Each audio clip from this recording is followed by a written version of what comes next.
Police line Nuh के प्रांगण में पुलिस स्मृति एवं झंडा दिवस मनाया गया। इस अवसर पर देश के लिए शहीद हुए पुलिस व अर्धसैनिक बलों के जवानों को जिला पुलिस लाइन नूंह की तरफ से श्रद्धासुमन अर्पित कर उन्हें श्रद्धांजलि दी गई तथा इसके पश्चात पुलिस अधिकारी व कर्मचारियों द्वारा एक दूसरे की शर्ट पर पुलिस ध्वज लगाकर पुलिस झंडा दिवस मनाया गया। आपको बता दें कि नूंह के एसपी राजेश कुमार ने इस अवसर पर देश के लिए शहीद हुए पुलिस व अर्धसैनिक बल के जवानों को पुष्प चक्र चढ़ाकर नमन किया। पुलिस नूंह एसपी राजेश कुमार ने कहा है कि देश की रक्षा कर अपने प्राण न्योछावर करने वाले शहीद हमारे देश की अमूल्य धरोहर हैं। उन्होंने कहा कि हमें देश के शहीदों से प्रेरणा लेकर अपने जीवन में प्रण करना चाहिए कि हम अपने सामने आने वाली किसी भी चुनौती का दृढ़ता से सामना करेंगे, चाहे हमें इसके लिए प्राणों की आहुति क्यों ना देनी पड़े। नूंह के एसपी ने कहा है कि साल 1959 से चीन से सटी भारतीय सीमा की रक्षा में बलिदान देने वाले 10 पुलिस कर्मचारियों की याद में यह खास दिन मनाना शुरू किया गया था। यह भी कहा कि देश की सीमा की रक्षा में लगे सैन्य बलों के बलिदान की आपने कई कहानियां सुनी होंगी, लेकिन हमारे पुलिस कर्मचारियों के शौर्य और बलिदान का इतिहास भी किसी से कम नहीं है।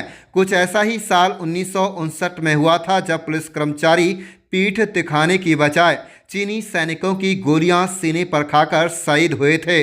चीन के साथ देश की सीमा की रक्षा करते हुए जो बलिदान दिया था उसकी याद में हर वर्ष पुलिस स्मृति दिवस मनाया जाता है। ये बात 21 अक्टूबर साल 1959 की है जब 10 पुलिस कर्मचारियों ने अपना बलिदान दिया था। तब तिब्बत के साथ भारत की 2500 मील की सीमा की निगरानी की जिम्मेदारी भारत के पुलिस कर्मचारियों की थी। इस घटना से एक दिन पहले 20 अक्टूबर 1959 को तीसरी बटालियन की एक कंपनी को उत्तर पूर्वी लद्दाख में हॉट स्प्रिंग्स नाम के स्थान पर तैनात कर दिया गया था। इस कंपनी को 3 टुकड़ों में बांटकर सीमा की सुरक्षा की बागडोर दी गई थी। लाइन ऑफ कंट्रोल में जवान गश्त के लिए निकले। आगे गई 2 टुकड़ियों की सदस्य उस दिन दोपहर बाद तक लौट आए, लेकिन तीसरी टुकड़ी के सदस्य नहीं लौटे।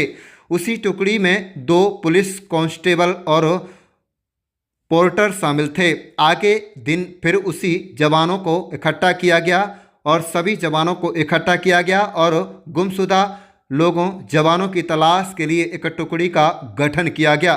गुमशुदा हो गए पुलिस कर्मचारियों की तलाश में तत्कालीन DCIO करम सिंह के नेतृत्व में एक टुकड़ी 21 अक्टूबर 2018 को सीमा के लिए निकली। इस टुकड़ी में करीब 20 पुलिस कर्मचारी शामिल थे। करम सिंह घोड़े पर सवार थे जबकि बाकी पुलिस कर्मचारी पैदल थे।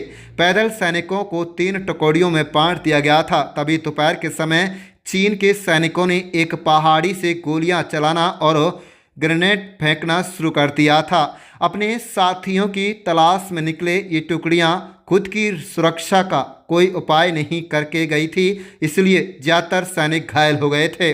तब उस हमले में देश के 10 वीर शहीद हो गए थे जबकि 7 अन्य बुरी तरह से घायल हो गए थे। यही नहीं, इन 7 घायल पुलिस कर्मचारियों को चीनी सैनिक बंदी बनाकर ले गए जबकि बाकी अन्य पुलिस कर्मचारी वहां से निकलने में कामयाब रहे। बता दें कि 13 नवंबर 1959 को शहीद हुए 10 पुलिस कर्मचारियों का शव चीनी सैनिकों ने लौटा दिया। उन पुलिस कर्मचारियों का अंतिम संस्कार हॉट स्प्रिंग्स में पूरे पुलिस सम्मान के साथ हुआ। उन्हीं शहीदों के सम्मान में हर साल 21 अक्टूबर को नेशनल पुलिस डे या पुलिस स्मृति दिवस मनाया जाता है।